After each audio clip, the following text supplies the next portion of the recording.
Hey everyone, this is Robert Jackson. Thank you for tuning into the podcast, and I hope everybody is having a nice, relaxing Sunday. And I can't believe it's almost May already. We're almost approaching the new month, so it's it really is kind of surprising how fast this month has gone by. But today we're going to be chatting with somebody who um, is pretty new on the Twitter, the VO community scene.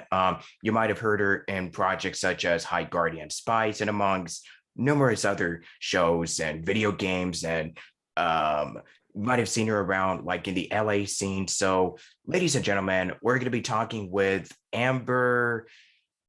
Let me see. I'm so sorry if I'm going to get your last name wrong. Amber Romero? If Yeah, I'm Romero. Yeah. Yeah, Amber Romero. Hi. Thank you for joining me on today's show. How are you doing? I'm doing pretty good. I had a really good breakfast and I took a Oh, nap same. today. Yeah. I just finished up. Like literally, I had to like pump out some auditions before I actually joined this meeting because life of a voice actor. Yeah. Auditions, they come whenever they want to.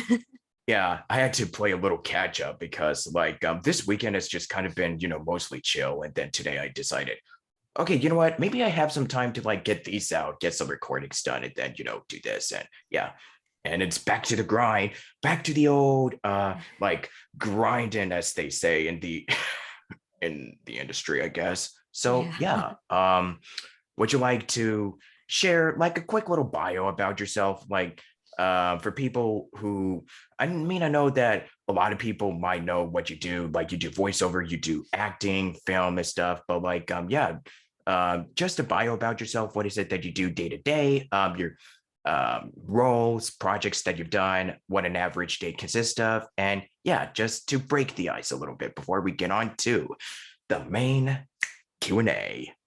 All right, cool. Yeah, so I'm Amber. I am a voice actor, stunt choreographer. I am an editor, filmmaker. I wear lots of hats. You might have heard me on High Guardian Spice as Parsley. I've also been in Legends of Runeterra. I voiced Starry Scamp. They changed the name actually. But Starry Scamp is a character. And the Young Witch.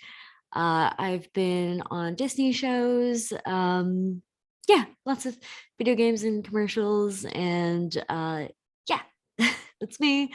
Day to day, I go to work and I work out and I make sure I stay active on Twitter because that's been a really important part of my career recently. And yeah, make sure I stay in touch with people and work on my craft and update my websites and stuff. So yeah, it's kind of me. Oh yeah, definitely got to make sure that stuff stays updated, and just for people, because you want to show that you're still you're trying to keep up with the current, like what the industry is doing, like because it's changing pretty like it always changes and it's very unpredictable. So you want to make sure that your stuff is relevant to the times, and got to make sure that it is what it is. Just keep hustling and grinding like everybody else. Yeah, got to make sure people know about you and that you're out there. Yeah, it kind of hit me like a week ago, I guess, that nobody knows that I'm repped by Vox. And I'm like, people should probably know that. So I put out a tweet and they're like, oh, that's super awesome. My God, you repped my Fox.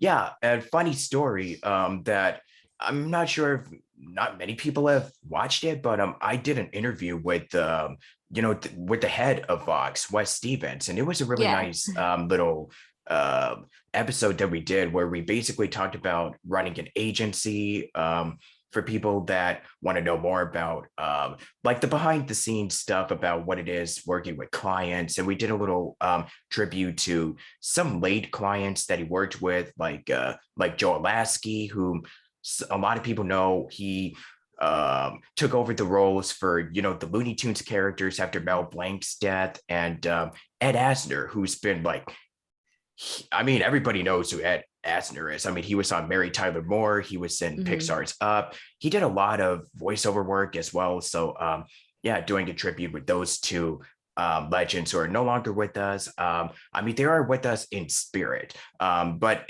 the impact and the legacy will never be forgotten for many generations to come. So we should all be grateful that they were able to lend something. They were able to provide a lot of entertainment for the times that they were here with us. Yeah. Yeah. Yeah, True icons, legends, like yeah. their voices will live on.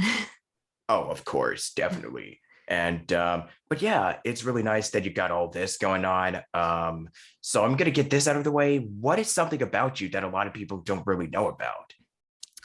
Um, Yet, I at would least. say uh that I love to bake. Hmm. Um, so I make my own Japanese milk bread. I am, I would say, very talented making brownies. Breakfast is actually one of my favorite things to make. Um, I think I make the best French toast in the world. And I only think that because I've made French toast for a lot of people, and they've all said that that's the best French toast that they've ever had. So, yeah. Oh man, yeah. Now that you mentioned it, I'm kind of a food junkie, and when it comes to hearing that people cook, I just gotta ask, what are some of your favorite? I mean, you said like French toast, but like, do you have any particular meals or dishes that you like to provide or Oh, cook?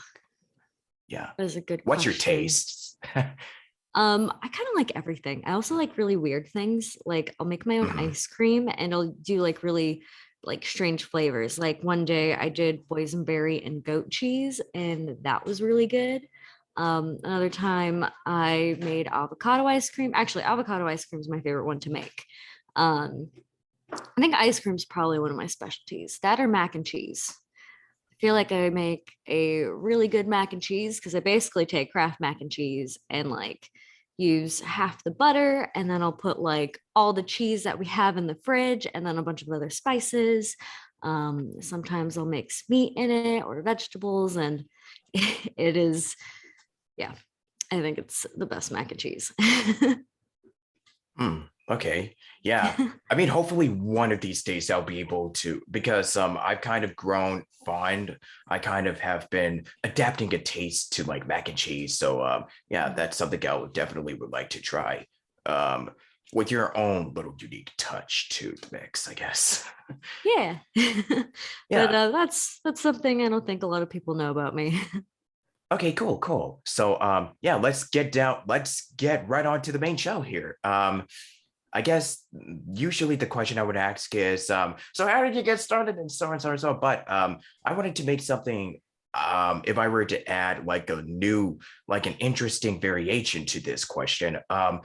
So when you were a wee little lad, what or who inspired you to like actually start like what was the one thing that you recall that you were like oh hey, I kind of want to do this for a living, this is my calling.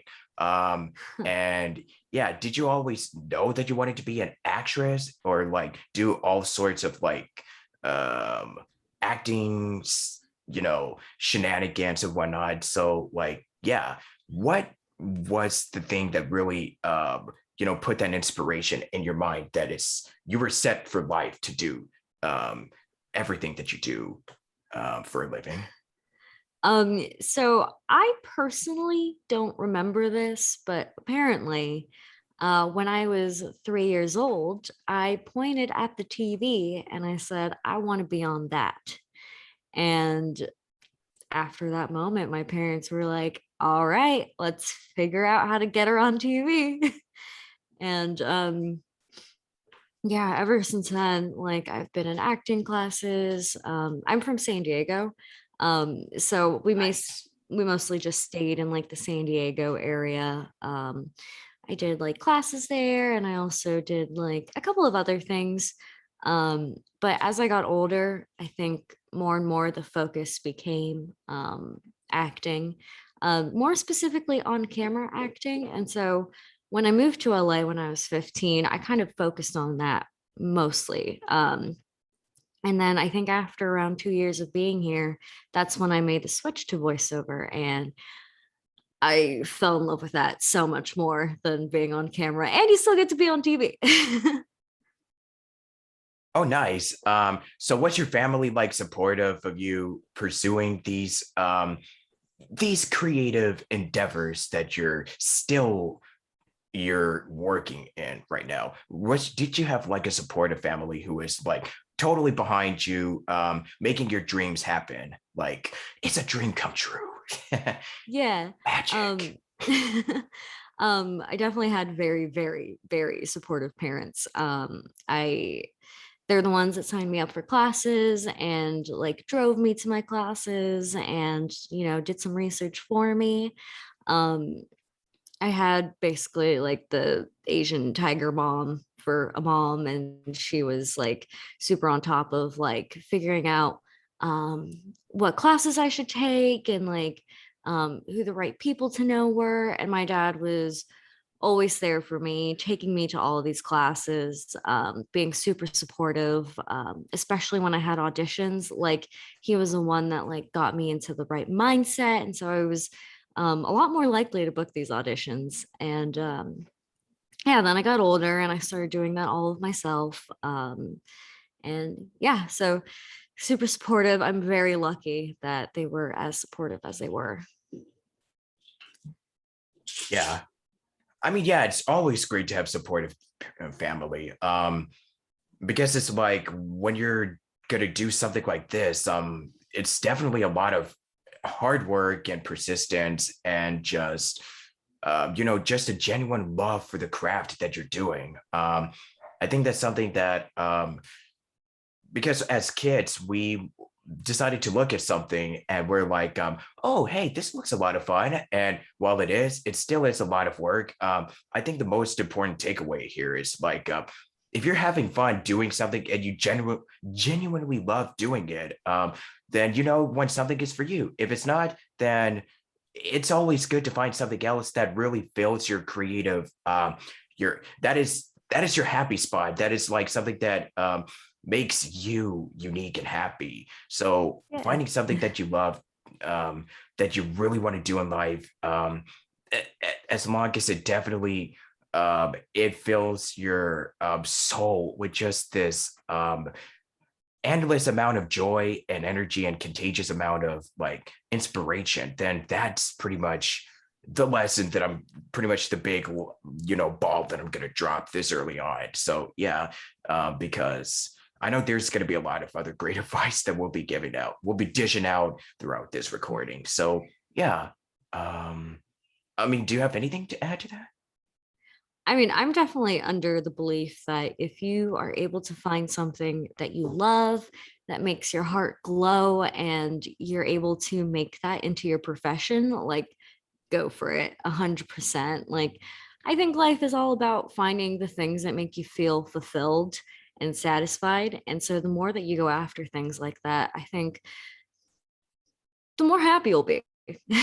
And so voiceover is one of those things for me. And I've just full send and gone straight for it. Okay, so I guess this is kind of a silly question to ask, but so on your Twitter, your username is at, I mean, this is kind of also self-promotion here, but your Twitter username is at Amber Romero 99. So Mhm. I think this one should be kind of obvious, but how did you come up with that username? So I wanted just my name, but I was a little late to the game. And so my name wasn't available. So I was like, oh, I know, I'll attach 99 to it because that's the year that I was born. Same. Yeah, so everybody will know what age I am forever. And I'm okay with that. Cool. So when you actually first got your start in show business, so how was the atmosphere like when you first got your start in acting, directing, doing all of this stuff? How would you describe your humble beginnings? Huh. I would say that there were different starts to both acting and directing and everything, actually. Acting it felt like the Wild West. Like there were so many things going on and everybody knew what they were doing except for me. I was kind of me and my family we kind of felt clueless, and there was a lot to learn. So it was really just, taking the advice from teachers, um, industry professionals, other actors, parents, listening to like the advice that they had to share and like actually putting it into action. I think it's important to recognize um, the difference between good advice and bad advice, because good advice will actually make a huge difference, and bad advice, well, you're not going to get anywhere with bad advice. So I really was integrated into the entertainment industry when I was 15 years old. And I'd say like the first year or so is like learning the people, learning who the names are, learning what everybody else is doing, and, you know, building yourself, classes and all of that. And so it's a lot of work trying to build yourself up, because you come into a new town and you don't know anything. I mean, you can do as much research as you can when you know you're at home, not in LA. But once you get to LA, it's like, great, I got to learn all this. Plus, I'm in a new place. Plus, I need to learn how to get around, and I need to learn like what time to get on the 405 and what time to not. um like what's the like I've never been on Coldwater Canyon before, like this is how you get to Beverly Hills. um it's a lot, or it was a lot when I first started um in the acting world. Directing, I had been on multiple sets by the time that I first directed my first project. um And so I think my ultimate goal was to make it the most fun set as possible. I wanted everybody to have a good time, to know what they were doing. Um, and I feel like I achieved that, because I have been on a lot of sets and I've been like, that is what I like. That is what I don't like. You should have had that prepared. I'll need to do that when I'm on my set. That's actually really clever. Um, yeah, my set was like a culmination of all of the things that I have learned. It was kind of like, it felt like my senior thesis project. It was just everything that I had learned put into one package, and it felt great. I think everybody had a great time, and I know I was super stressed, but I actually thrived on that stress. And so, yeah, um, very different, from when I started out as an actor. Yeah, that's a very good feeling. Yeah, so yeah, working your way through stress and then you somehow still you got stuff done and you got the gig even though you have no idea what you're doing. That's the best. Those are some of the best success stories Yeah. that I would hear. Oh yeah. Yeah, because I trust would me. Yeah. Oh, continue. sorry. I would say actually my personal motto, because I have entered so many things not knowing what to do, but pulling it off somehow. Like my personal motto is fake it till you become it. A lot of people say fake it till you make it, which is great, but like if you only go until you make it, there's so much further that you have to go. Oh yeah. Yeah, so I like to say fake it till you become it, because that's what it's been like my entire life. Yeah, this is gonna sound controversial, but I was never fond of that saying. I'm just it's me though. I know a lot of people. I mean, everybody has different ways and different, I guess, uh, techniques. I don't even want to say that, but everybody has different mindsets and mentalities when it comes to working in the industry. But for me, I kind of go with the mindset of like, well, this is I mean, you don't focus on just getting to the destination. It is a marathon. This is a journey, and it's never ending. And you just Yeah. don't know what's if life will just, intervene and just throw something out at you. Like recently, I had a loss in my family. So it's like so I have to focus on setting aside the time that I have to use for work, and then setting aside the time to have to be there for my family. I mean, we're still as of the time of this recording, it's going to be next Saturday when we're going to have the service and whatnot. So yeah, it's just we get. I guess something else that we can also discuss is so how do you personally set like I guess juggle in between like personal stuff and then moving forward with your work and the other stuff that you do. Well, first of all, sorry for your loss. Yeah, Um, it's I uh Yeah, it is rough. I also had a loss semi recently. Um, yeah. and it's difficult being um having a career in entertainment and also still having a personal life. It's at a certain Mhm. point, it's almost as if like the two meld together. I have a lot of friends that are also in the entertainment industry, and sometimes it's like, oh, you are professional contact, but on the other hand, they're like, you're actually also a cool person. Like, we are also friends. Um, I find that the way that I keep myself organized is I have a planner and I write out everything that I need to do, that I need to get done, because if I don't do that, I will get caught up in a sea of so many other things and responsibilities. Because when you are an adult, you have to go to work, you have to take care of yourself, you have to do so many things, and it's very easy to get distracted. And so I like to write out all the things that I need to do, so I can stay a little on track. Oh yeah. And staying on top of things is also like it's a skill to adapt over time.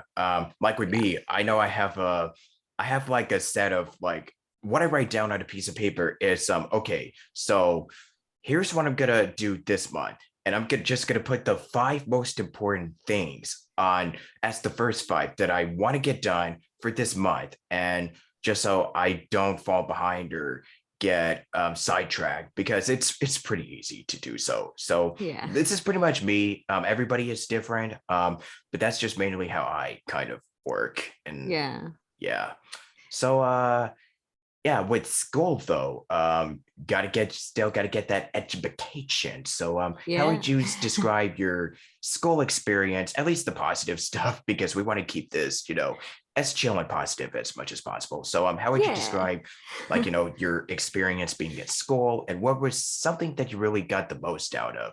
Like what piece of advice really stuck with you during your academic pursuits? Yeah, so I am still technically in school. I mean, I we all have, are. yeah, I have had a lot happen over the past 6 months to a year. So I have been taking a little bit of a break while, my voiceover career is getting busier, and I do have a full-time job as an editor. And loads of other things, making films and, trying to stay on top of my career. So I'm taking a break, but I do plan on taking classes again in the fall semester. But I would have to say that the most positive thing to come out of my schooling experience was in my communications 101 class. It was a class about giving speeches. And I think it was one of my favorite classes because it definitely reinforced, public speaking, and it made me a lot more confident about what I was saying. But there was this one video that the teacher showed us. It was Conan O'Brien giving the commencement speech to the graduating Dartmouth class. And that video, I have to watch that video every so often because it is one of the most inspiring videos I have ever seen. At the time that Conan was giving that speech, he was given the dream job of every comedian out there, and was the host of the Late Show, I believe, or the Tonight Show, one of those. Yeah. And the dream job. He had just replaced Jay Leno, and everything was going great. He was in the position for a few months, and then Jay Leno wanted his job back. And so, of course, the network gave it to him. And that was one of the most devastating things to happen to somebody, to be given your dream job and to have it just taken away from you. Yeah. And Yeah. so Conan, he was basically like, okay, what now? I reached the top of the top. Like, where do I go from here? And his speech like explains his process of like healing from that and like finding his own things. And so he went on tour, and it was the best thing that he had ever done in his life. He loved going on tour.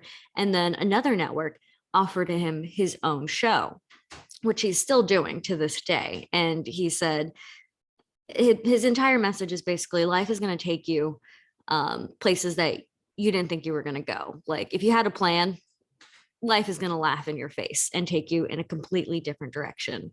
And you just have to accept that and take it in as it comes, because sometimes it might lead to the best moments of your life. And so I think that video is one of the most valuable things that I've gotten out of my entire college experience. So yeah. Mhm. Yeah, Conan O'Brien. I yeah, doing like, getting the whole behind the scenes history of, his career in the industry, like in showbiz. I know that he also worked on like Simpsons, and then he got his late night show, and he's done a lot of other stuff too. So getting to hear stories about like yeah, this is the and it's really sad with, like you said, you can have something like a big opportunity just is right in front of you, and then that door is just slammed right in front of your face, and Yeah. it's heartbreaking. It really is. So Yeah. I guess the next question that I have for you is, so when you're, because you've done some live action stuff and you of course are doing VO now, so what are the main differences between because I ask this from time to time, so what are the differences between doing when you're acting live action or when you're behind the microphone, and which one do you prefer? Like, do you prefer on camera voiceover, or what are some of the challenges or the most fun aspects of doing both Cool. parts of Yeah. All performing in right. general? Yeah. So first things first, they're both real acting. On camera acting, voice acting, they both require the same amount of talent and skill and hard work and energy. They are both real acting. On camera acting, you're in front of a camera, you have to use your face. I come from a theater background, actually, and Oh, theater. Yeah, yeah, that's coming not even from a getting theater into the theater background. stuff. Because theater is its own separate It's a lot. category. um, but yeah, so like in theater, you're used to bigger and like reaching that like very last row. On camera acting, the camera can literally see you think. And so it's a lot more toned down. It's a lot more grounded, I would say. And there's a lot when it comes to on camera acting.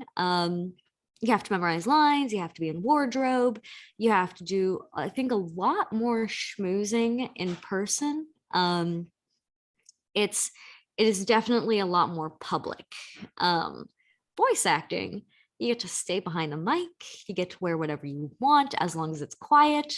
You You get get to to, wear your pajamas and yeah. work out in your boxers. I'm not even kidding.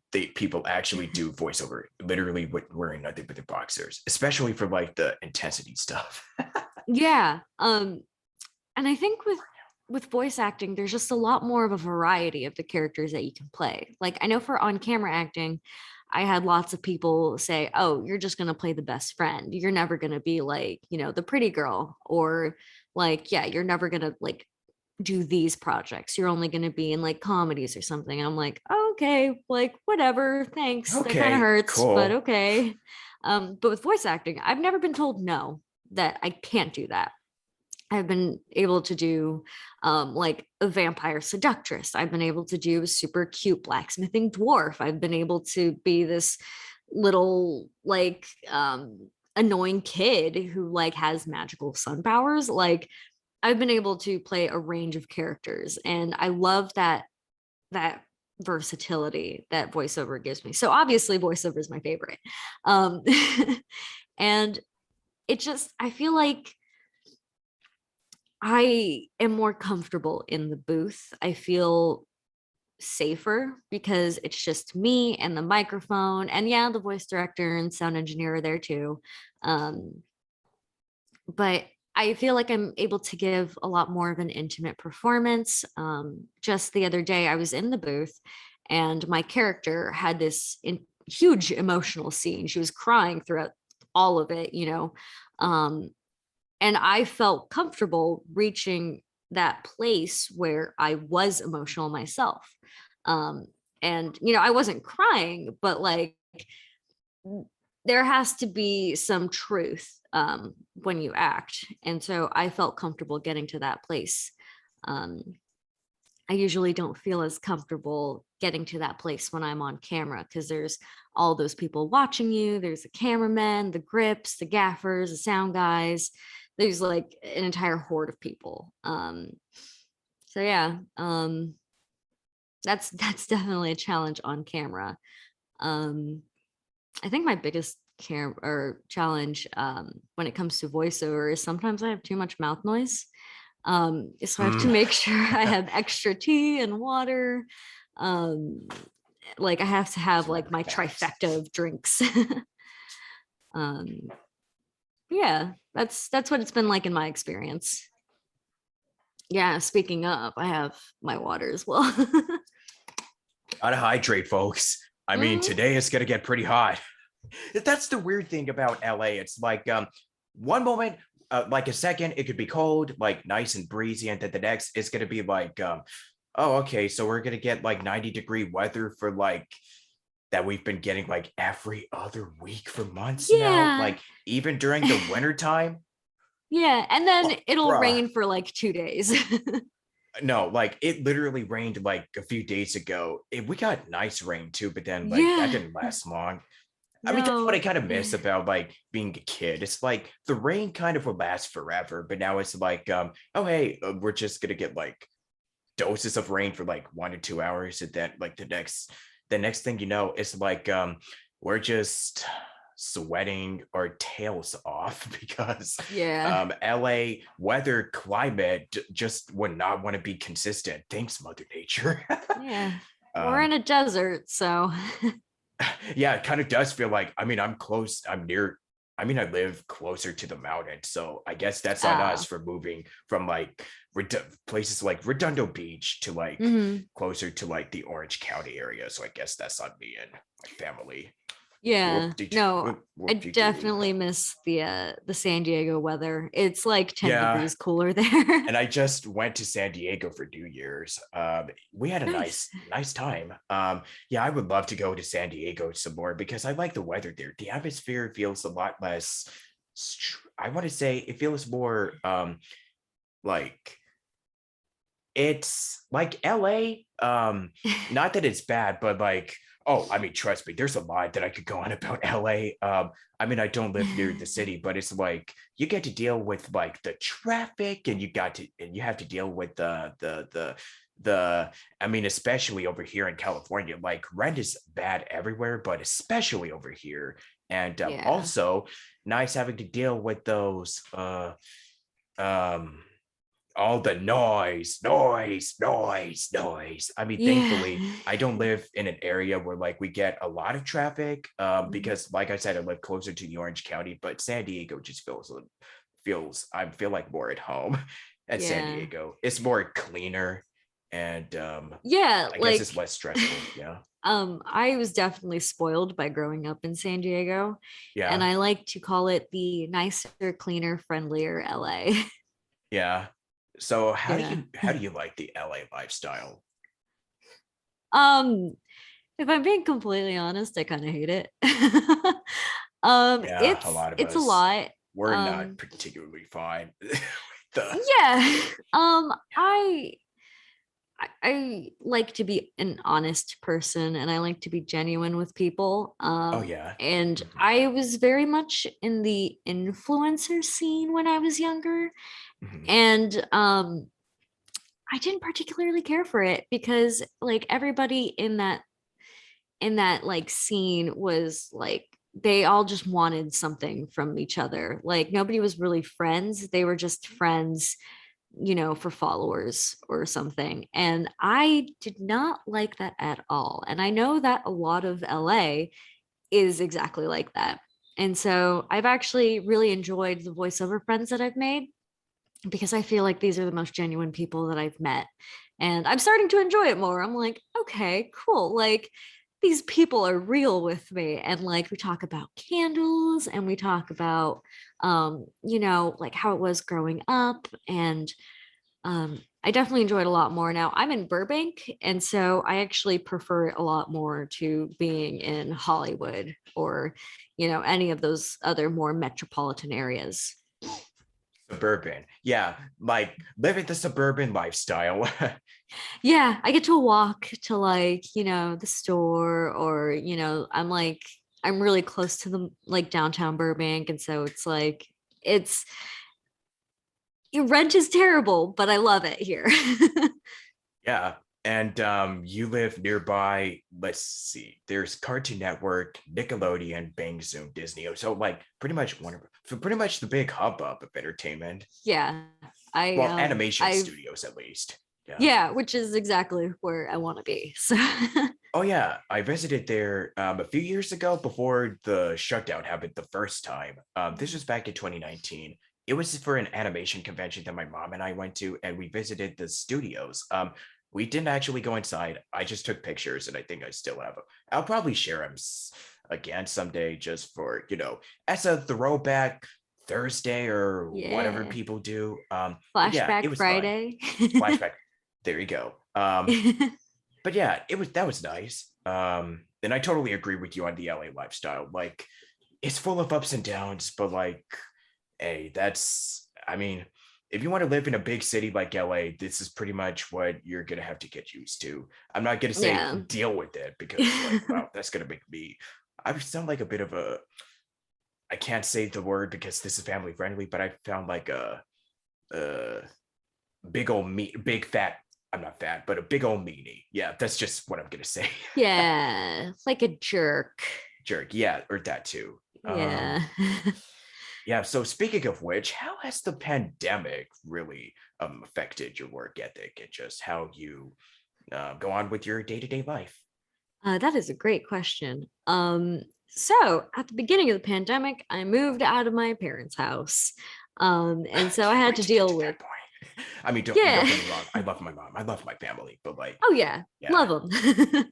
But there is a time when you become your there is a own time. Yeah. person and Oh you yeah. just have to like figure things out on your own. And so that was a big shocker for me.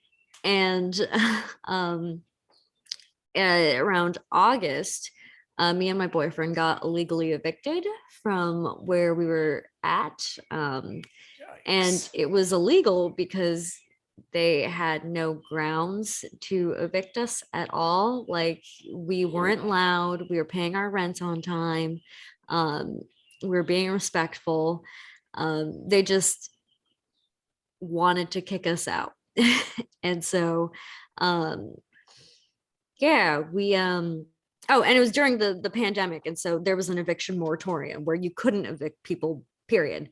Um, and so we won the lawsuit on that, and we're able to buy an RV and travel the country for a good portion of the pandemic, and that was super awesome, because like nobody was outside and we got to see all these places. um, and when we came back, since we had that momentum of like go go go, that was when I was able to get my first short film that I completely did on my own, without any like outside help. Like any help that I got, I had outsourced myself. I didn't have any other adult helping me, like telling me what to do. I did have people advise me, and I definitely listened to them. And yeah, so I was able to do that. And then I had a bunch of freelancing jobs. I just was like a nonstop machine for a while. And then I hit a point where I just hit a wall. And I was like, oh, I'm suffering from burnout. This is a lot. Um, and so I had to take like a bit of a break for a bit, and kind of like reevaluate like what I wanted and what my goals were. Um, and yeah, I ended up joining a podcast. My boyfriend, his podcast is "What's the name of your podcast?" which is not out yet. Um, but it was cool, and so we got to travel even more for that one. And we just wrapped recording, and yeah, now I'm on to the next project, which I'm not sure is gonna be yet. But yeah, that's basically what my work ethic has been like for the last couple years. Yeah, these last 2 years have certainly been unpredictable. Yeah. So It has as been a lot. yeah, it's like we mentioned earlier, life can sometimes get unpredictable. Yeah. I think with all the challenges that I faced with the last 2 years, I have grown so much as a person. And to quote, one of my favorite things from John Mulaney, um, adult life is weird anyway, so this might as well happen. Oh yeah, I indeed. like to say that when my life gets particularly weird, and I'm like, okay, yeah, we'll go with it. This is happening. Sure, why not? Okay, sure, this is happening. Okay, let's do this. Yeah, Off we go. yeah, we'll figure it out. Yeah. So I bet I asked this like to like pretty much almost everyone that I've had on my show, but did you actually expect to have, I mean, did you expect to be where you're like, did you honestly want to like actually what's a good way to, put this into give a new spin on this question? Because usually I ask like so did you expect to get to this point in your career? And usually they're like no. So I bet that certainly is the case for you too, right? I mean, I'm very excited that I am in this place in my career. Yeah. So I mean, I would say I'm not a particularly religious person or spiritual, but I will say that the one thing that I have faith in is myself. And I think I believe in myself more than anything else. And so um, I just always put it out there that I will be able to achieve my goals and everything. And um, yeah, I'm very proud of myself that I have been able to get as far as I have. And I know that I have the capacity to be farther in my career. Um, and so I'm really excited for that to happen too. Oh yeah, for sure. I mean, it's kind of like for me where it's like usually it's because of my faith that like I'm able to do what I get to do for like getting up in the morning, getting to do this. Not too many people really get to do. I mean, I just don't really take this for granted. Like we shouldn't Yeah. really take all of this for granted. We're just we I carry on the the the shield, and I carry on this like this like this is the how I carry myself. It's like I carry on the the staff of gratitude, yeah, and I Yeah. carry on the crown of wisdom, I guess. If we're just gonna use that analogy, there you go. Yeah. I I definitely remember to like be super thankful for like Yeah, where I'm at because it took a lot of hard work, a lot of luck, and a lot of help from other people. And so I always make sure that I put my best foot forward so so I don't let me or anyone else down. yeah. So I guess to put a spin to the, did you expect to get to where you are in your in set career? So have you, did you always wanted to grow up like uh did you, so like as far as getting to where you are right now, did you, have you ever had the like the notion of growing up to be successful but have no desire to be famous? And what was it that really motivated you? Was it fame, money, or just, you know, you just love it? No question. I think passion. Like Yeah. I from a young age, I knew that I was meant to be in entertainment. I was meant to entertain in some way, shape, or form. And voiceover is the one that called to me the most. And I really, would I like voiceover to pay the bills? Yes, I would love that. Um, would I like to be recognized for the work that I've done? Yes, that would be great. Do I do it for those reasons? No, I do it simply because I love being in the booth, and to have it as a career is an absolute dream to me. Um, I think the ultimate goal is less to have me be known amongst like a huge amount of people and more my work to be known. I'd rather my work live on than my name.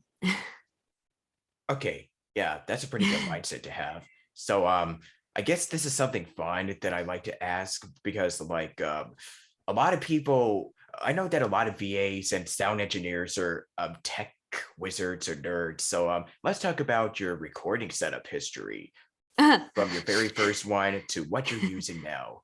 Yeah. Okay.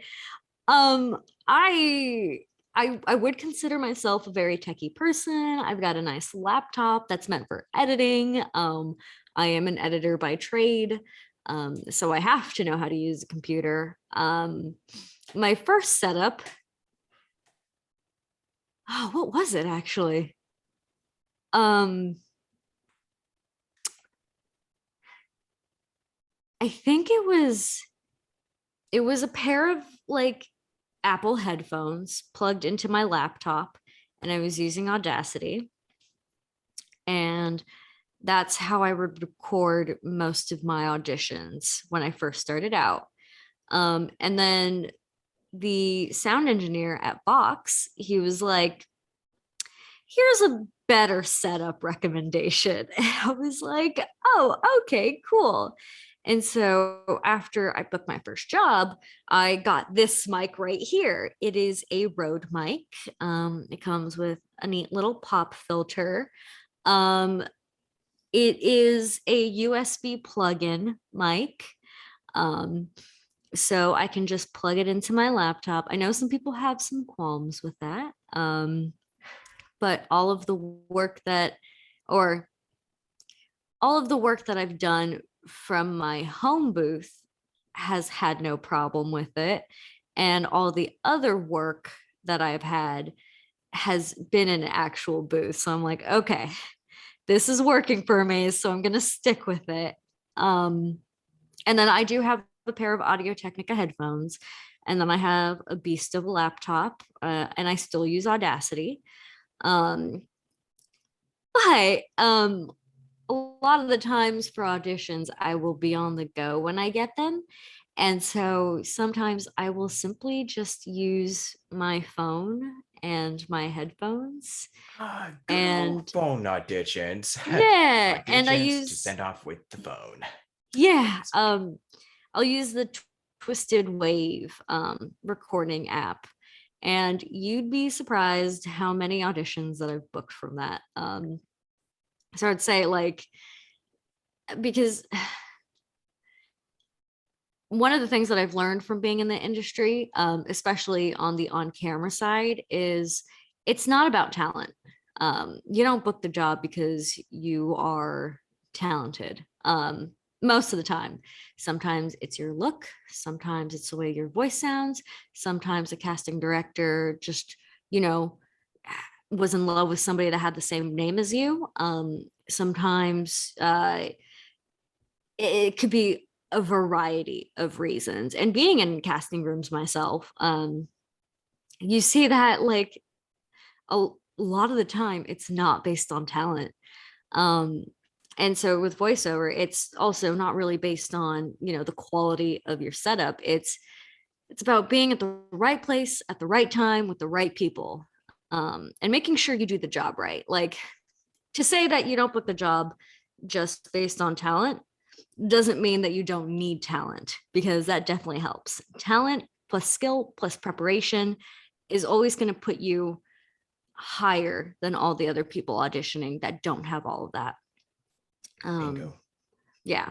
And so the more talent and skill and preparation that you put makes you more likely to succeed and defeat all of those other obstacles that you have when auditioning. Because, you know, maybe the casting director just doesn't like your name, or you sound too much like somebody that they had a falling out with, or they didn't like how you said one particular word, and there's nothing that you could really do about that because you didn't know that they didn't like that. Like, there's so many factors. And yeah, just do the best that you can do the audition and then forget about it. Like, Yeah. yeah, that is something that I've learned that is completely unrelated to the question that you originally asked.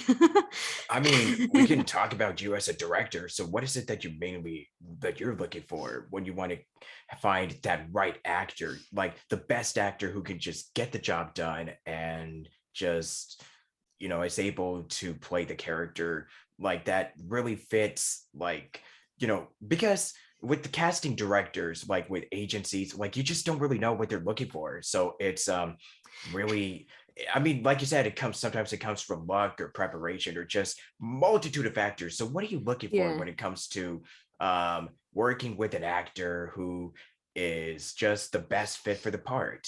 What are the main qualities that you're looking for Main as a director? qualities. Okay. As a director, Yeah. uh, can they take direction well?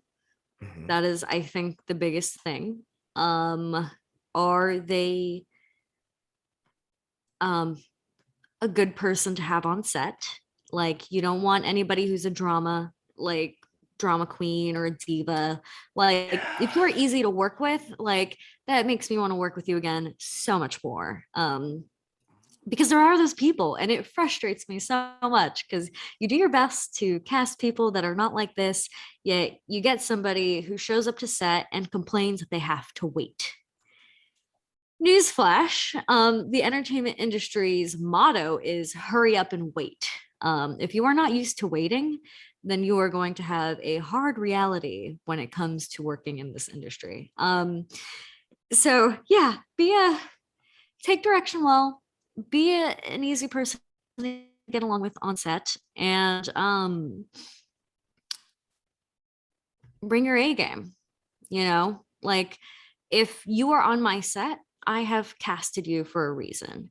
Um, Usually because you fit the look and the description that I was going for, and you had the best performance out of everybody else. You understood the character so well that I could not imagine anyone else playing the part. Um, and so you are there on set because you have proved to me that you can be this character. Just play, Hmm. just go with it. Yeah. Yeah. So, who are some of the people, like any inspirations for your VO career, just you as an individual, and just, yeah, who inspired you? Who would you say are some of your biggest influences so far? Biggest influences. You might remember that I love Gray Delisle. I think she is an absolute icon.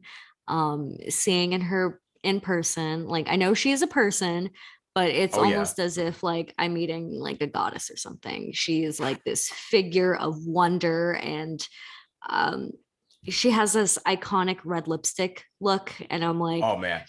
I mean, when you really, I mean, like she was Azula who mostly wears red, so it's kind of like, I mean, come on, oh there's no yeah, way it could be a coincidence. There's no yeah, she's a way. boss. She's the bows. Yeah. Who else is an inspiration? I have some more. I love Amy Poehler. Amy Poehler is, Oh, God, if I ever had the chance to talk to Amy Poehler and meet with her, um, I think that would probably be the best day of my life.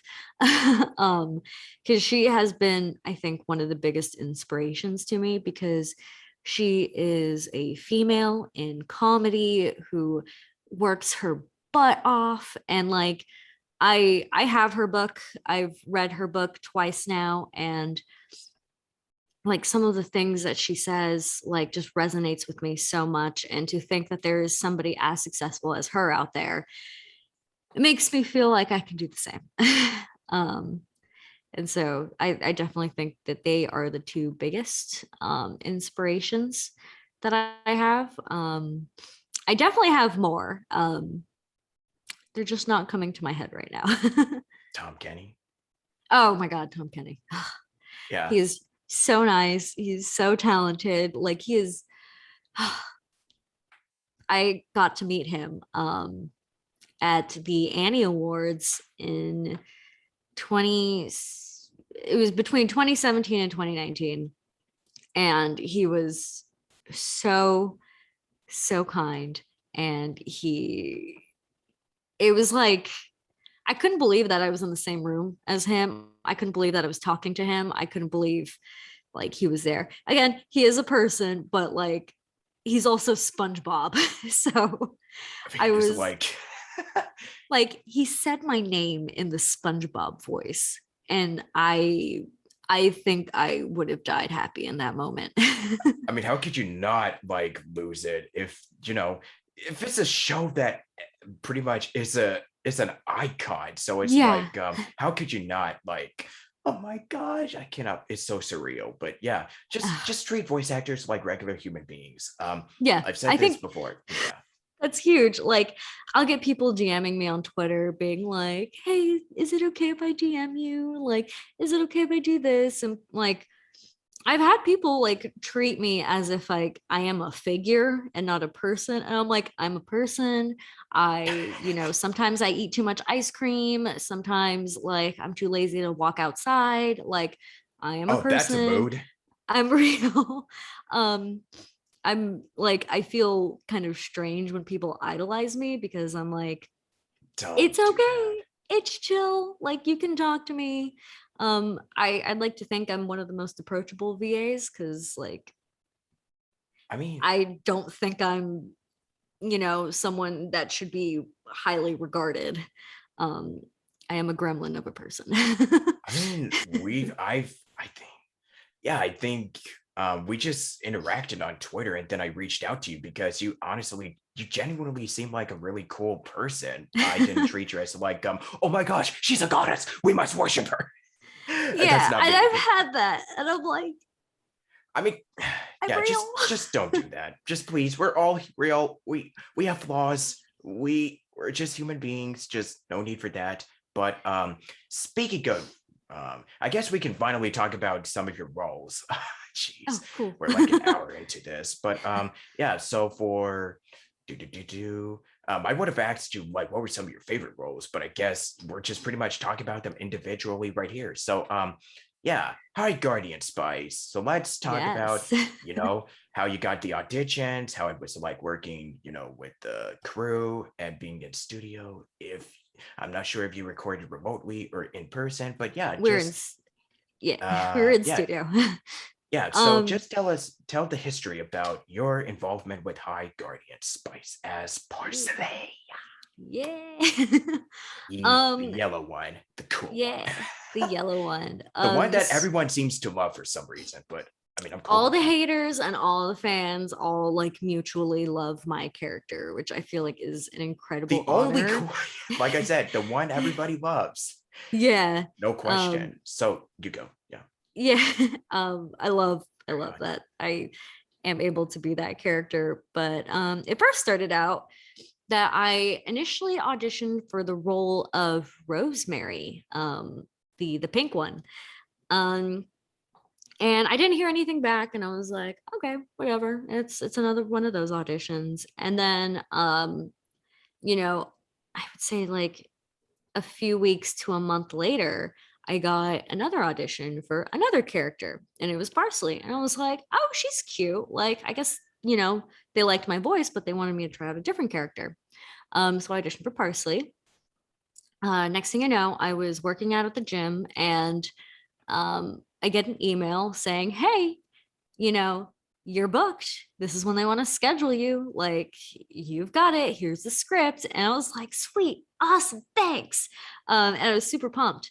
The thing about the email is that they never said which character I booked. The subject of the email, I think, was like Rosemary, High Guardian Spice. And so I assumed that I booked Rosemary because that was the only name that was mentioned. So I prepared Rosemary, I printed out the sides, I did all my work, and I get to the studio. We recorded at Salami Studio, which is down Magnolia, in NoHo, I believe. And I get there and I'm like, yeah, I'm super jazzed to be here. It's super cool. I got to meet the other cast members, and they were like, oh, this is our Rosemary. And I was like, wait, I thought I was Rosemary. And they're like, oh, no, you're Parsley. I was like, oh, okay. Because my email never said, it only said Rosemary. And they were like, oh my God, I'm so sorry about that. I was like, no worries. I just prepared these sides, the entire episode, but it's okay. And so I got the parsley sides and I was like, nice. And I started working on that. And I was like, honestly, I think this is a much better fit for me. And so that first day was spent like getting to know our characters. We got to go over the production Bible and like go over the whole like arc for the series. Our voice director, Audu Padan, incredible man. He was the director for Animaniacs and Monster High. I knew that And name sounded familiar. Oh yeah, my God. I love Animaniacs. he is incredible. He's so nice, so down to earth. He has an incredible story. Sorry, there's things happening. No worries. um, and then we got to meet Ray, and Ray is like super cool. Like we text from time to time, and I'm like, I can't believe Ray is texting me. um Ray's the creator of the show, by the way. And we got to meet the rest of the voice cast. Michelle and Brianna were there, and they were super nice. And then we all got to record in the booth together as a group. Like we got to like the four main girls. And I never experienced anything like that before, because usually you just do it one at a time, like by yourself. But the fact that we got to do it like as an ensemble um, was super cool. And sometimes it would be like that for like all the subsequent recordings. Sometimes we would record together. Um, Very rarely did we record by ourselves, and sometimes we would record with another character. So I would usually record with Time, and that was really cool because our characters interacted a lot, and I feel like we got to develop like a more of a friendship recording together. And yeah, so that's what the recording process was like. I remember like both Audu and Ray were like, nobody else could be Parsley. Like, you are the only person for Parsley. Um, and like every time they told me that, I was like, oh my God, that's so nice. Like, I can't believe it. Cause like, I don't know if you've ever had this feeling before. I mean, you might have imposter syndrome. Like, Uh, literally every time I get into the booth, I'm like, they hate me. They're going to fire me. I'm terrible. Like, I have no talent. And then they're oh like, you did an boy. amazing job. And I was like, Yeah. really? Cool. Oh man. Yeah. That's Yeah. that's an interesting question. How do you what are some ways that you deal with or like try to not cope, but like try to fight or combat against imposter syndrome and self-doubt or any of the feelings that you have when you're behind the booth? Yeah. It's hard. I think Yeah. the biggest way that like I'm able to combat imposter syndrome is getting called back into the booth. Like the show that I'm working on right now, I was there for the first recording and I was like, oh my God, they hate me. They're not going to bring me back. They're going to recast my part. And then I got an email like a couple days later being like, hey, we'd like to book you again for the next few episodes. And I was like, they loved me. Like, I actually have talent. I'm worth something. And so, really, the way that I battle it is by getting called back on. But I think it's also like having confidence in the work that you do and knowing that you are a professional and you are hired for a reason and you're there to do the best job that you are able to do. Um, and so all the subsequent times after that, I felt more comfortable. And I'm like, okay, they keep calling me back for a reason. They keep saying that I'm doing a great job. Like, maybe I should listen to them and like really take in that, hey, you're good enough. It's okay. Like, you don't have to worry about it. Um, so yeah, I think just appreciating the positive feedback that I get in the booth really helps to calm that. Yeah. And I bet since Parsley had really caught on with the fans, like I said, because she is the one character that everybody like can unanimously agree that she's the best character in the show, the best girl. So yeah, what have been your overall experiences with the fandom? Because I know how anime fandoms can be a bit but how are your personal experiences with Uh, that fandom in particular, or just yeah. in general with anime? Um, okay. So that question has two answers. Yeah. Because there after the first trailer came out for High Guardian Spice, there was a huge culture war around it because the first Uh-oh. trailer, yeah,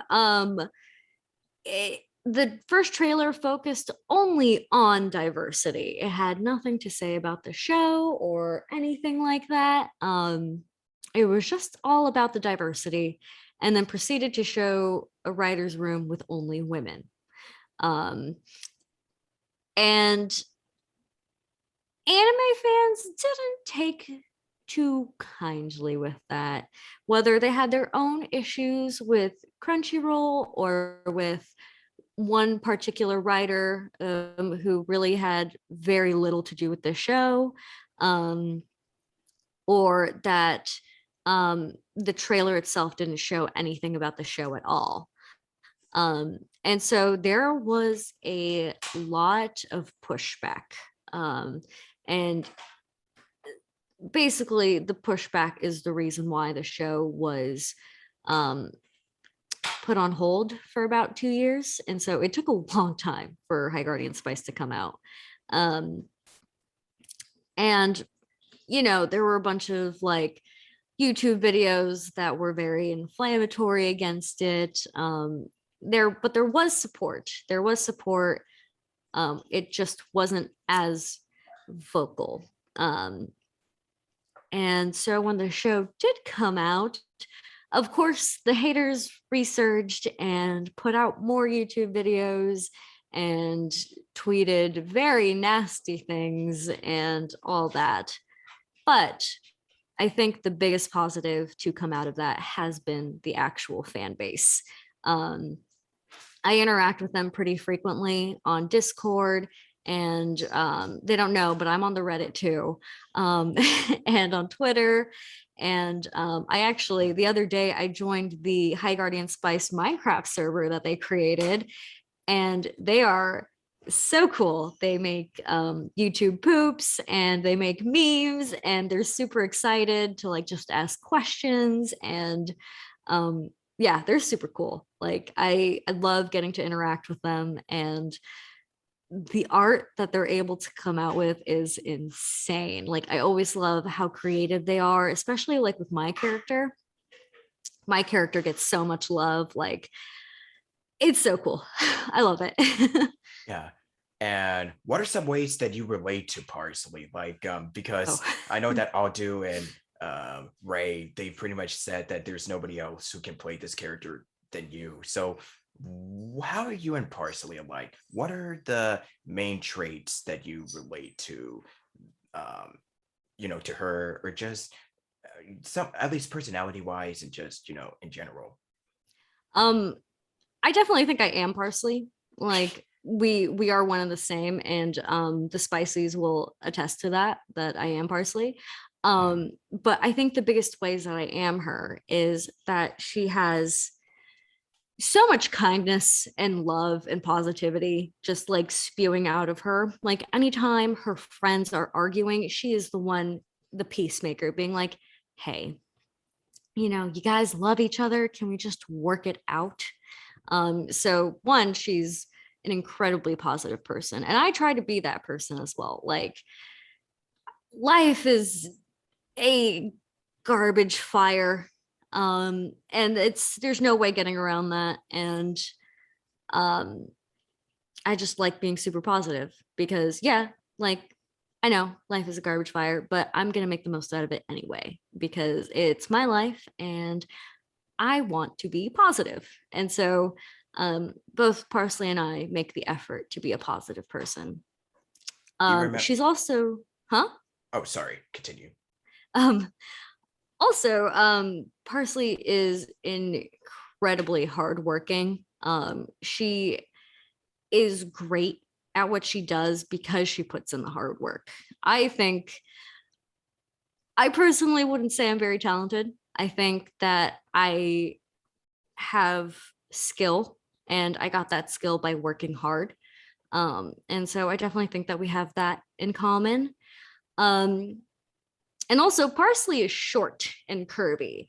And I definitely would say I have those attributes as well. So, yeah. Yeah, I think those are the biggest ways that we are one and the same. Hmm.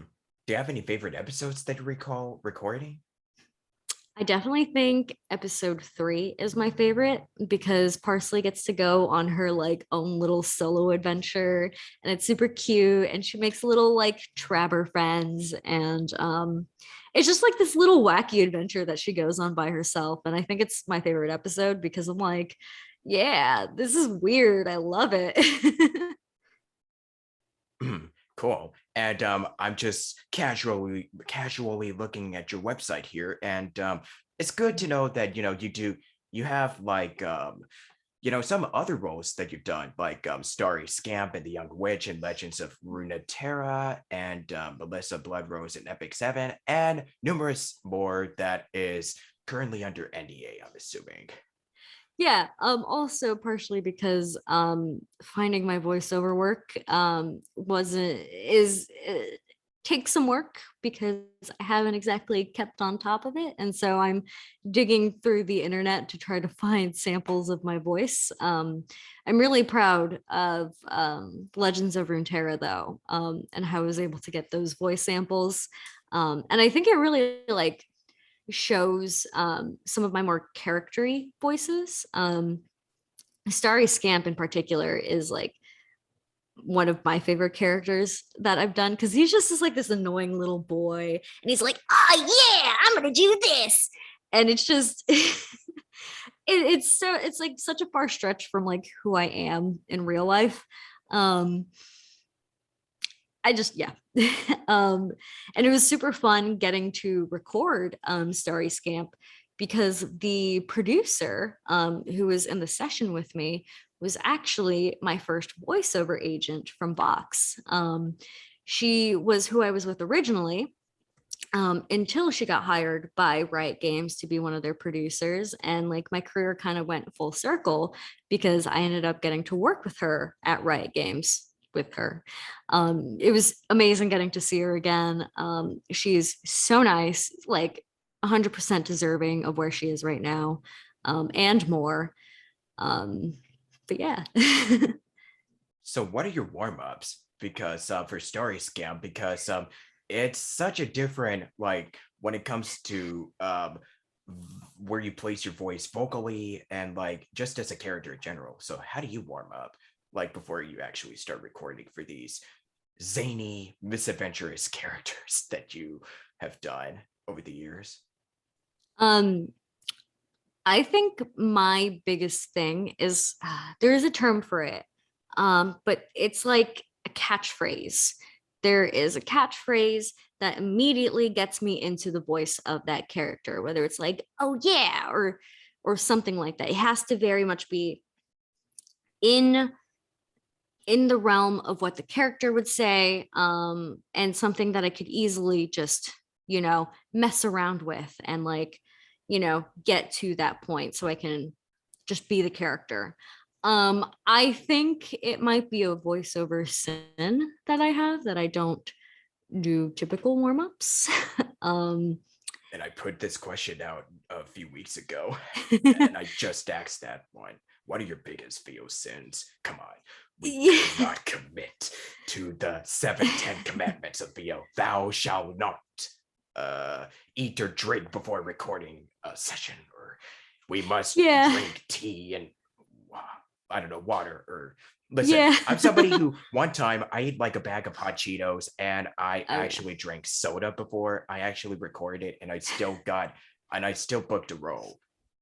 Yeah. I mean, I think Which I'm surprised about, by the way, but yeah, yeah, it is it to each varies their from own. person to person. Like, some people are able to drink like a gallon of milk before they record and they don't I get think phlegmy at all. AJ Like, Beckles told this story that he had like a bag of chips and drank milk before his session and he did great. yeah, it's like, and I think like sometimes I do get phlegmy in like during a session, but I just talk past that. Is it uncomfortable? Yes. Can I still give the same performance? Yes. Is it a little bit more difficult? Yes. I know that some of these things that we have for voiceover is put into place to make it easier for us to succeed. Um, but it doesn't mean that you absolutely cannot do it. Like I don't really do vocal warm-ups. I talk a lot to begin with. I hardly lose my voice. My secret weapon is the honey citrus mint tea from Starbucks. I get that before every recording session and it soothes my throat. And so I can use it longer. I remember the way that I came across that is I was super early for a recording session and it was for a video game. It was actually for Epic 7. Um, and I was like, actually, I think of something else actually. It was something that was going to be more intensive for my voice. Um, and I went to a Starbucks and I was like, hey, what's a good drink that will like soothe my throat and like kind of make it easier for me to use for a long time? And that's the drink they gave me. And I was like, sweet. And so I was drinking it during my session and it worked. And I was like, oh, I'm going to drink this for every session now. Mm, So instead of warm ups, I just get tea. nice. Okay, so is there like do you have any other upcoming work or like anything that is out now that you want to like share or just anything else that we can expect to see from you in the future? I am currently working on a show right now. It is, I'm doing dubbing for it. I signed an NDA, so I can't say what it is, but let me just Go say, NDAs. yeah, I am very, very excited to be able to share it. I, yeah, I wish NDAs didn't exist and I could share everything. Because Yeah. keeping in High Guardian Spice for 2 years was pain. Um, Mhm. but yeah, I'm working on a show right now. You can check out my social media and interact with me. Everything is Amber Romero 99 because I want to keep it simple. And yeah. Oh, currently editing the first short film that I directed and produced and all that. And so I'm very excited. If all goes well, I'll be able to put it out in the summertime because it is a very summery film. And I just bought a new printer, so I'm planning on making some stickers. Yeah. I Yeah. would love to have asked, like, what are some of your favorite like pieces of media that you like to, yeah, and favorite characters from said media? I can basically like rapid fire that real quick. Yeah, As far as movies go, Ferris Bueller's Day Off. I love Cameron from that movie. Sue me. Um, Black Swan. Obviously my favorite character is the main one. Um, Your Name. I love Mitsuha.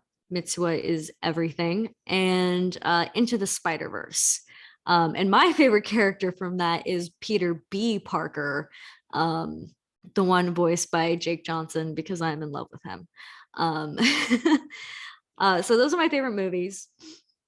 And I think that says a lot about me. And favorite shows, I would have to say in first place, it's a tie between Parks and Recreation and Doctor Who. I am a huge Doctor Who fan and Parks and Recreation fan. Like I can quote both of those shows. Um, and I could tell you every single episode and what happens in them. Um, Schitt's Creek is another favorite that I'm currently rewatching. And yeah, there's a lot of good shows.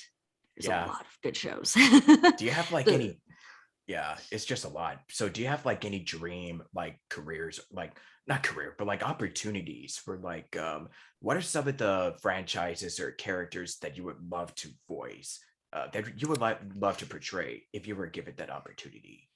That if you would like to cross they off your bucket list. Yeah, so if they ever did a remake of Princess Tutu, my favorite anime, I would 100% be down to be in that. Like I don't even have to be Duck. I could be Rue or the anteater ballerina. Like I could be any of those characters. Actually Rue's a big character. I think it would be hilarious if I was Anteaterina. Um but yeah, so Princess Tutu is a big one. Yeah, like literally any animated movie. I Yeah. think to be in an animated movie would be a dream come true. Um, yeah, yeah. So real quick, so where do you see the like the future of everything going forward? Like with the shows that you've worked on, getting into the industry, like you can also share advice on how to book an agent, getting those auditions, demo webs, by pretty much marketing and using social media and just yeah. Where do you also see like um as far as like diversity and representation goes and SAG-AFTRA and anime dubs going union and being unionized because we talked about this before. So would you like Yeah. to share all of that? Just Um basically cutting like losing it all up and just wrap it in a neat little bow. Where do you see all everything? right. And what are some Okay. advice, like the business advice, since we're gonna Yes. give some advice. We're gonna Okay, dish it cool. out there. That's a lot. I'm gonna rapid fire this too. Yeah, I have a lot of opinions on a lot of things. I think clearly. anime should All of definitely us. become union. Video games should also become union. Because I think is being shown on video games and the way that that industry is right now.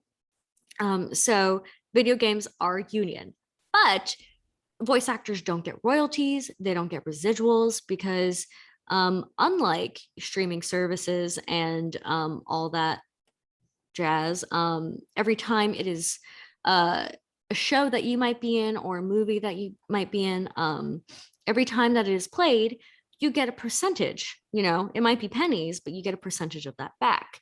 With video games, that does not happen. Video game actors are also not paid very well. They're also working under very, very stressful conditions, especially for their voice. You're having to spend like 8 hours almost every day doing yells and grunts and battle cries. And that's some of the most damaging stuff for your voice. And I genuinely do not think that voiceover actors for video games are paid nearly enough. And the fact that they don't get residuals or royalties, I think that is garbage. And so a while back, a lot of voice actors, especially more seasoned voice actors, were boycotting video games and advocating for better pay and all of that, because it's just bad. And so I believe those voice actors don't even accept video game work. I've heard about the strike that happened a few years ago. I think it was Yeah. 2016 or 17, if I'm not mistaken. Yeah. Yeah. Sounds about Either right. way, 15. I don't know. I'm bad with math. Yeah. It's all good. We're voice actors. We don't need to do math. And so, yeah, so video game industry is very, it needs to be boosted up. Same with the anime industry. I think a lot of anime dubs and voice, like original voice actors, do not get paid enough because for some reason they just don't want to pay fairly. I think because they are non-union. And now, if we want to get into the union versus non-union stuff, I am a union actor, and I am very pro-union, and I love unions, and like more power to the workers. The SAG-AFTRA union is the only one that I have qualms with, because actors make their living off of booking work, or at least that's the goal, booking, acting roles and all of that. And being in SAG does not guarantee you work. And so it might make you look better, it might make you look more castable, but it does not guarantee you that work. That work might just go to a non-union actor and they'll get a SAG voucher. And great for them, getting one step closer to joining SAG. But you have to pay your dues. You have to pay the $3,000 initiation fee. And once you join SAG, you cannot work non-union roles anymore. And that's where a lot of actors get their money. That's how they're able to pay their bills. That's how they're able to build their career. When you join SAG, it's almost like a stopgap from all that work that you book. And so you want to be smart about when you join SAG. If you are booking a lot of work consistently, go ahead, do it. But if you're booking SAG work like here and there, or you're not really booking non-union work as often either, then you might want to put it off. I was eligible to join SAG back in 2016, 2017. But I did not join until last month because I just wasn't booking a lot of SAG work. And I was like, hey, it's not the right time for me. Not yet. And the other thing is, I was booking a lot of non-union work, and I was like, I do not want that to stop. I want to keep working non-union. And so most commercials are non-union. Commercials pay the best. You can't work most commercials that pay the best if you are union. Now, the thing is, just to make it a little bit more complicated, if you're a voice actor or if you are working on a project that is smaller, SAG will usually not notice if you work non-union work as a SAG actor because it is small. They don't see your face. It is only your voice. And if you're truly scared about getting noticed by SAG, you can just change your name. And they really won't notice you. But the work that SAG really does care about is, TV shows, movies, commercials, stuff like that. So you could get away with working non-union jobs as a SAG actor if you're working on smaller projects or voiceover work. Or if you don't want to take that risk, be FICOR. And I hate that there is so much stigma against being FICOR because all it means is that you are a dues paying non-member. So you don't get the ability to get insurance from SAG. You don't get some of the perks that they have. You don't get to vote in their elections, but you do keep paying dues, and you can work both union and non-union jobs without any fines to you. Because if you get caught working a non-union job as a SAG actor, you get a fine. How much? I don't know. I think it's relative to the project. Some actors take that risk and they pay the fine because the job. that they booked is worth the fine. But yeah, I don't believe that there should be as much stigma against spycore as there is, because that just means that this actor works so much and is killing it, both union on and non-union, that they can afford to not have the SAG benefits. Um, so yeah, I think that covers most of my opinions about SAG. um, yeah. And for diversity and representation. Oh, super important. I think productions are becoming a lot more diverse now, and because there are productions that will say, you know, we are an equal opportunity casting or employer, and you know, we try to have this percentage of our workers be, you know, minority or something. And so it's definitely improving. And I think with movies like Encanto and Turning Red, like we're starting to see people like me in media. Like I am both Mexican and Filipino and a bunch of other things, and I am starting to see myself represented in media. Um, I saw this one scene, I think it was an animated film, and it was Filipino, and I was like, oh my God, I've never seen Filipinos in animated media before. Like, this is awesome. Like, I know exactly what they're eating too. Like, this is what I grew up with. Um, and I think it's only improving. Like, could it use more work? Yes, but it is improving from what I've seen. Yeah. Yeah. And that's not even getting into like, getting an agent or demos. You know what? There's a lot of Oh, resources. I'm sorry.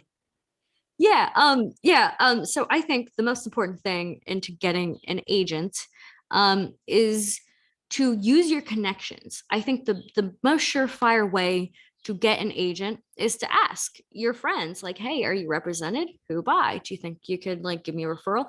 And like, obviously, don't be super schmoozy about it. Be like, hey, like, you know, this is my work ethic. These are the things that I've done. Here's my demo reel. Um, I'll buy you a really nice dinner if you give me a referral for your agent.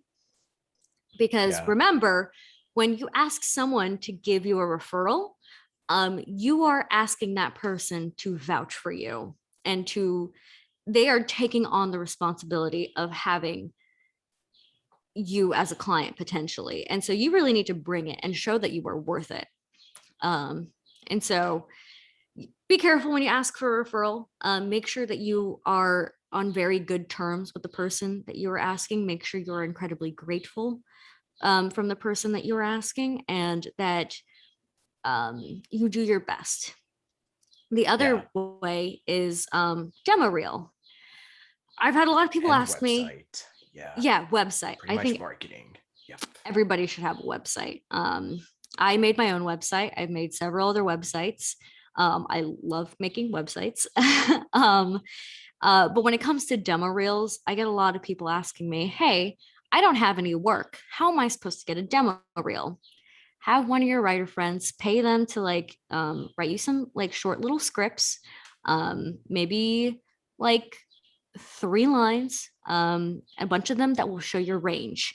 Um, I definitely recommend looking up other people's demo reels, seeing what they have, and recording it yourself. And if there are studios that you can record them at, or you can invest in your own setup. Editing is not that hard. DaVinci Resolve is free, and it comes with free training videos and free literature and free everything. The software itself is free.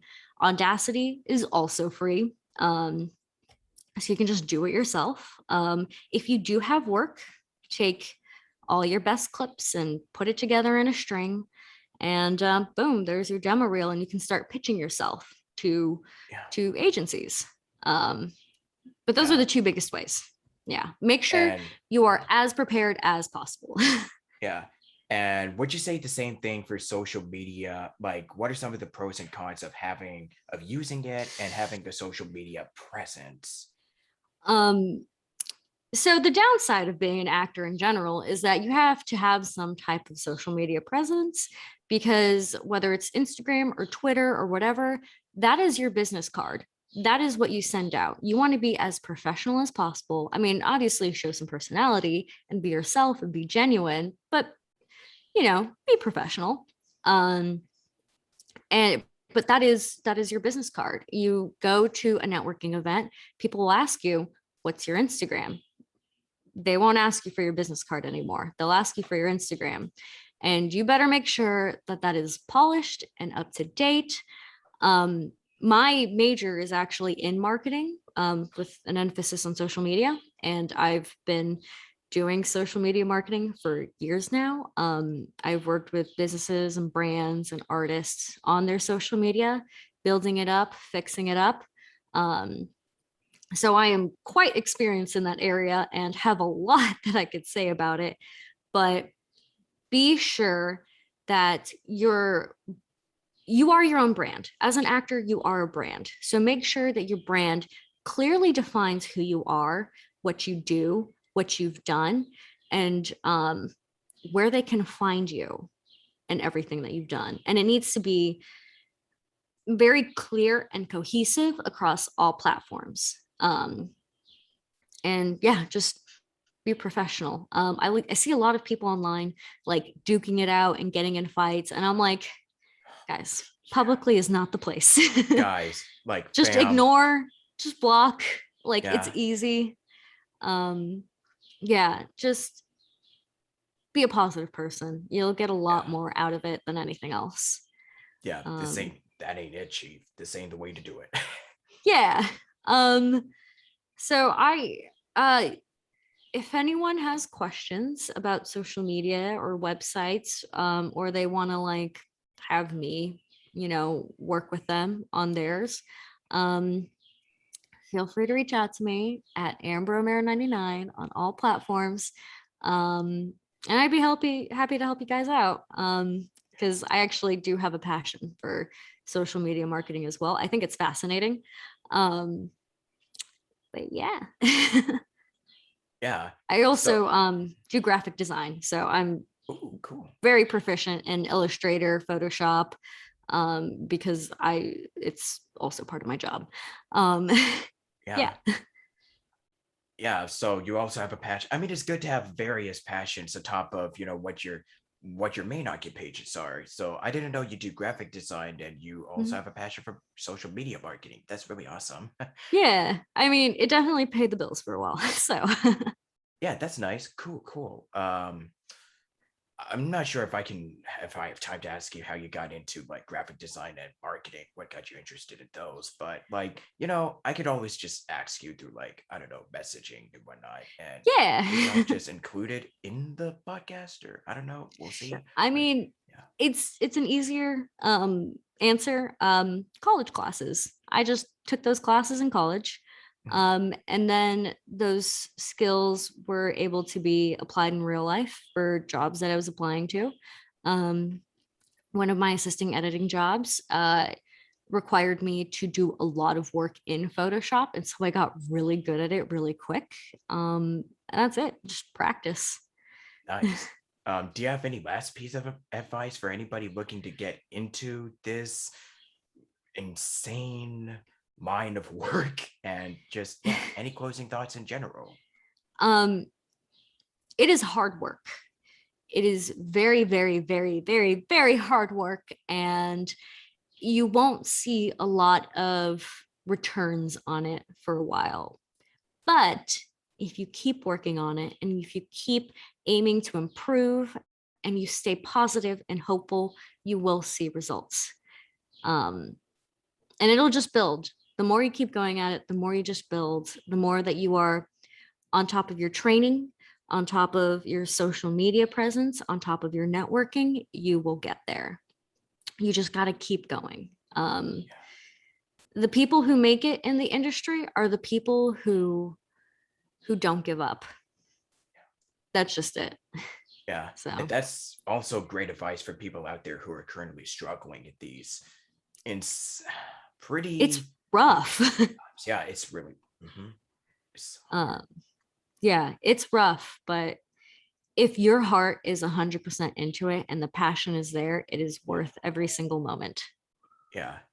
Last question. Do you feel like High Guardian Spice and Parsley really helped boost your, I guess, recognition and really helped get your name out there more in the industry?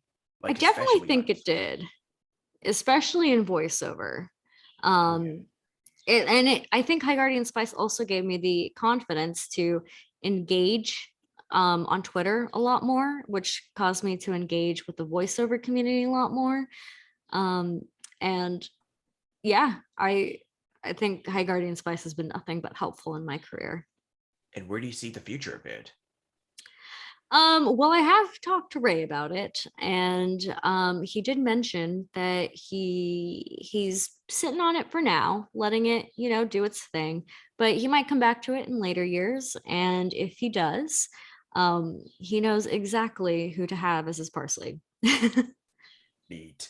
So you gave out your socials and website and all that good stuff. So yeah, do you have like okay, so you can say I have act like the guests do like this little outro where they say, "Hi, my name is name," and then I'm a VA, da, da, da, da, and you might have heard me in shows like and it's up to you if you want to do the character voices, it's up to you. And you're watching the Station Square podcast. The Station Squared podcast. All right, okay, Yeah. let me give it a try. Okay. Hi, I'm Amber. Oh, wait, I'll start again. Okay. Okay.